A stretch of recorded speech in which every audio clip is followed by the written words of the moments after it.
Hey there football fans, welcome to Goalside. Before we start, don't forget to participate in our lottery for a chance to win a $100 Amazon gift card. All you have to do is like this video, subscribe to our channel, and write the hidden message you'll find later in the video in the comments. Good luck! Ronaldo de Assis Moreira is one of the most brilliant footballers we've ever watched, and we all know him by the nickname Ronaldinho Gaúcho, but the magician from Brazil had a turbulent career with numerous ups and downs, peaks and bottoms, and while he's now serving his sentence in Paraguayan jail, we'll take a look at some happier times and check out Ronaldinho's career from the sole beginning. It all started way back in Porto Alegre, where Ronaldinho grew up in the favelas. His parents both worked hard, but the economic conditions at Brazil weren't much better than they are now, so life wasn't easy. However, as Ronaldinho was growing, his older brother started making a name for himself. In fact, he was so talented that Grêmio bought a house for him and his family to move to a better part of Porto Alegre just to keep Ronaldinho's brother, Roberto de Assis Moreira, at the club. When it comes to siblings, Ronaldinho and Roberto were joined by their sister, Daisy, who later became the charge of Ronaldinho's press activities. In an unexpected twist of fate, Grêmio received a gift they didn't accept when they kept Roberto at the club, because Ronaldinho would make his first professional steps at the club years later. In 1999, the Brazilian managed to score 23 goals, completely making a breakthrough in his teens and setting himself up as one of the hottest talents in a country full of them. Right from the get-go, Ronaldinho possessed a magical right foot, speed combined with impeccable technique, but he also possessed something that would come to haunt him years later: his love for partying. However, it wasn't a big deal at the time, because the flary Ronaldinho did wonders with the ball, which was the only important thing for everyone, including the European scouts. Just a couple of years in Brazilian senior football were enough. Everyone wanted to sign Ronaldinho. Arsenal led the pack. The Gunners and Arsene Wenger had everything signed with the player, and Ronaldinho was supposed to play a season in Scottish St Mirren until he gets a work permit. Unfortunately, the deal fell through after Ronaldinho was accused of using a fake passport. Sounds familiar? Instead of going to the island, Ronaldinho headed a bit south, joining Paris Saint-Germain in the French capital. The Parisians paid €5 million for the Brazilian, pairing him up with Nicolas Anelka and JJ Okocha, a man so good they named him twice. The first season at the club for Ronaldinho would serve as a blueprint for the rest of his career.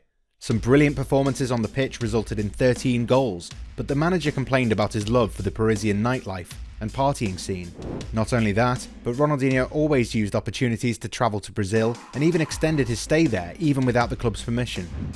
Still, his beautiful football chased away the skeptics, as Ronaldinho kept progressing as a player, receiving a World Cup call-up for Brazil in 2002, where he joined superstars such as Rivaldo, Ronaldo, Roberto Carlos, Cafu, and numerous other big names from Carioca. Brazil won the tournament, and perhaps the biggest moment arrived when Ronaldinho lobbed David Seaman from 40 yards out, knocking England out of the competition with a smile he always carried with himself. The following season at the club was a success individually, but lack of ambition from the club forced Ronaldinho to look for a change of environment, and the bidding war was on. Both Barcelona and Real Madrid were interested, but both clubs wanted David Beckham ahead of the magical Brazilian. Juan Laporta, Barcelona's newly elected president at the time, promised to the fans that he would sign Henry, Ronaldinho, or Beckham if he was elected. I said we would lead Barca to the forefront of the footballing world, and for that to occur we had to sign one of these three players: David Beckham, Thierry Henry, or Ronaldinho, Laporta proclaimed. Unfortunately for him, Florentino Perez was quicker to react in signing Beckham, and the English midfielder ended up in Madrid. On the other hand, Barca took another route, and Laporta fulfilled his promise by signing Ronaldinho, hoping that he can help turn the club's fortunes around. The magic was there, and Ronaldinho made sure that everyone at Barcelona knew it from the first moments he touched a football at Camp Nou. It was 1:30 in the morning as Ronaldinho made his official debut for Barcelona against Sevilla in La Liga. The match started after midnight, and knowing that Ronaldinho loved the nightlife, it was a perfect setup for him. He took the ball on the left side of the pitch with the whole Camp Nou anticipating. Ronaldinho dribbled past two players, moving to the middle before striking a perfect kick that hit the crossbar and ended up in the net, and the stadium exploded. The smiling Brazilian gave the Catalans the hope that they could overtake Madrid once again after both Luis Figo and Ronaldo betrayed them by moving to Madrid. Winds of change started blowing in Spain. Even though Barcelona finished second in the league due to Ronaldinho's injuries, the Brazilian still managed to score 15 goals. and make an assist for Xavi as Barcelona beat Real Madrid in El Clasico at the Bernabeu for the first time in 7 years. Club captain Carles Puyol was thrilled with Ronaldinho just like everyone else at Barcelona. The greatest compliment I could give him is that he's given Barcelona our spirit back. He has made us smile again. The 2004-05 season brought some more magic. Ronaldinho was literally dancing on the pitch, and Barca won La Liga for the first time since 1999. The player himself always smiled on the pitch no matter what, fully deserving a FIFA World Player of the Year in 2004, and he even managed to make an assist for Lionel Messi's first ever goal at the club later that season.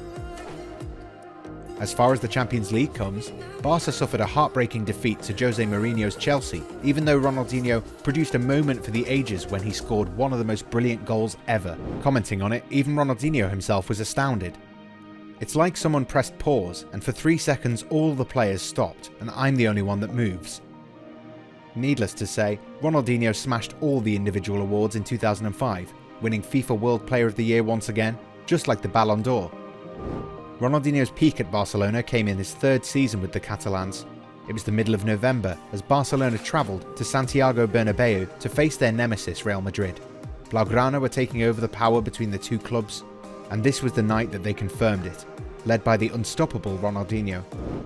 He scored twice, gliding past Los Blancos defenders and making for a historic moment as he earned a standing ovation from the whole Santiago Bernabeu.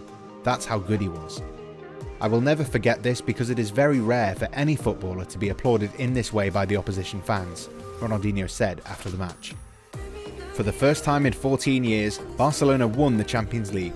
Chelsea was in their path, 2nd season running, but Ronaldinho wasn't about to let this one slip. He scored an incredible solo goal by powering through Chelsea's defence before scoring a key goal in the second leg, qualifying to the quarter-final. Benfica was swiftly taken down, and when superstar-driven AC Milan was waiting in the semi-finals, Ronaldinho had 2 brilliant outings, assisting the only goal in 2 legs for Ludovic Giuli as Barca qualified for the final. Once there, they beat Arsenal, resulting in a double as the team won both La Liga and the Champions League with Ronaldinho on top of the mountain. Ronaldinho's manager, Frank Rijkaard, was a huge fan of his. He transmits a lot of joy and pleasure playing the game, and he has individual skills that are of such a high level that everyone in the world adores him. Unfortunately, it was all downhill from there. Even though the following season was statistically an individual success, many late trainings and long nights out affected Ronaldinho's performances, as Barca lost the league title both that season and the one after it. The magic was fading away after 5 years, and in the summer of 2008, Ronaldinho left the club to join AC Milan as Pep Guardiola wanted both him and Deco out of the club due to their clubbing habits, rather focusing on fully developing Messi.